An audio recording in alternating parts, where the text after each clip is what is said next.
Hi guys, welcome to my YouTube channel. My name is David. It's a beautiful day today. So today I'll be talking about the willingness to learn, and this is a very important topic for us because for a person that wants to grow, you have to be willing to learn. So that's why I've made this video so that you can learn some practical tips about learning and about growth. About learning and about growth. Okay. So basically, there's a saying in the world of finance that you have to learn before you earn.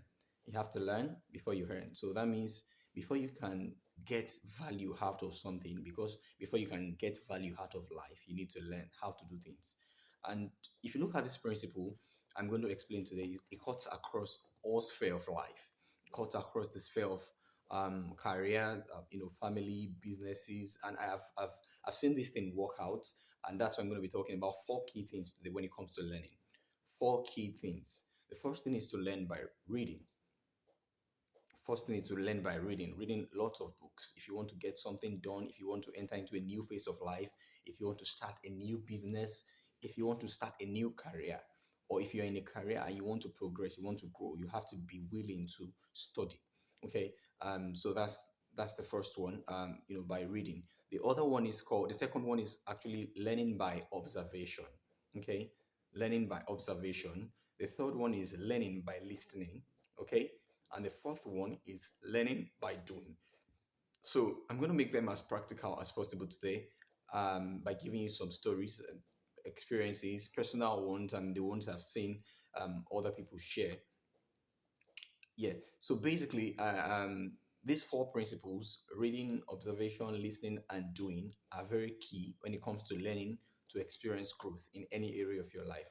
I've had a brother, or I have a brother, not a blood brother anyway, more like an uncle, uh, who is very, very much into business. He doesn't work for anybody, he has his own business. And there was the time he told me he wanted to go into fish farming, and one of the things he said to me that struck me positively was that he had to go, he had to visit those people that were involved in, fish farming, and he had to observe how they do it. He had to like watch them. He had to go there on, numerous visits to see how they actually do all these things. He had to listen to them, to also know the pros and cons of the business. After doing that, he also said to me that he had to go and read more about the business before actually planning to start up his own business. So if you look at these four pieces I've mentioned, they all reflected in everything he said to me about reading, about observation, about listening, about actually doing. And these same things I've just listed now, they are also very practical in medical professions, in every area of life. So let me give an example of the clinical field. So in the clinical field, or let me say in the medical school or in the clinical school, one of the things that we went through basically in clinical school was when we were in clinical school, we had to start with the reading. We read a lot of books because they were trying to prepare us for the profession. So we had to learn to read lots of books. And even though when we started reading a lot of books, it didn't really make a lot of sense to us because we had not started seeing patients. Okay, the whole purpose of the clinical school was so that we could manage patients. But look at how we started off.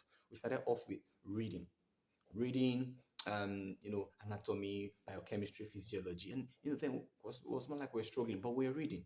And the next thing we did was to observe. Okay, so we had to go into the clinical setting to see how our superiors handle patients, how they do things. And it started making more sense to us. We started listening to them, how they interact with patients, how to, so we moved into the listening phase. Then when we got to about, I think, 500 level, we started having the confidence to handle patients, to do. So what I'm trying to say is that when it comes to growth, growth is not something you jump into. You have to go through all these four processes, and for you to have result, for you to experience growth truthfully, you have to go through the reading phase, you have to go through the observation phase, you have to go through the listening phase, and through the doing phase. So these are like four important phases you need to go through when it comes to growth. And I also remember there was a time when I was trying to um, go into the poultry business because I've been into the poultry business before.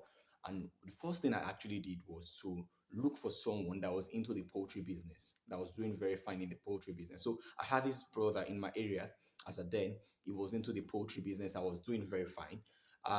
But before I went to meeting, so the first thing I did was to go online to read about poultry business. Okay, what is poultry business all about? What are the things I require for a poultry business to be successful? How much capital do I need to start up a poultry business? What are the pros and cons of a poultry business? What are the tools I require? So after I read all those things and I had an idea, I didn't have a perfect picture in my head. So what I did was to go see this brother in the neighborhood to see how he does his poultry. So I have to actually I had to observe. Okay, how does it fit in? What are the medications, vaccines that he gives this, um, birds to grow. So I observed and I also listened to his challenges, the challenges he had encountered in terms of the business. So I knew what I was getting myself into. So my mind was prepared, okay, to go into the business. Then the last phase was I had to execute the project. I went on the poultry farming and I implemented all these things. Yes, I had some failures there, but I made a lot of progress and I made a lot of sales too. So what I'm trying to say is that when it comes to growth, you can't exclude the phases I've mentioned. You can't exclude the phase of reading. You can't exclude the phase of observation. You can't exclude the phase of listening, and you can't exclude the phase of doing.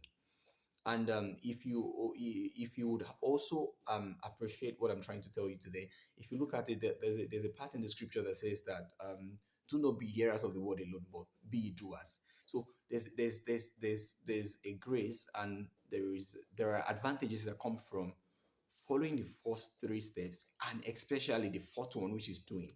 So you learn more by doing.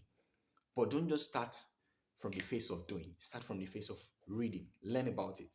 Okay. So if you want to go into a career, if you want to go into a business, if you're even planning to move into a new phase of life in terms of family, okay, you can prepare your mind, prepare yourself, learn about finance, learn about how to be a better husband, learn.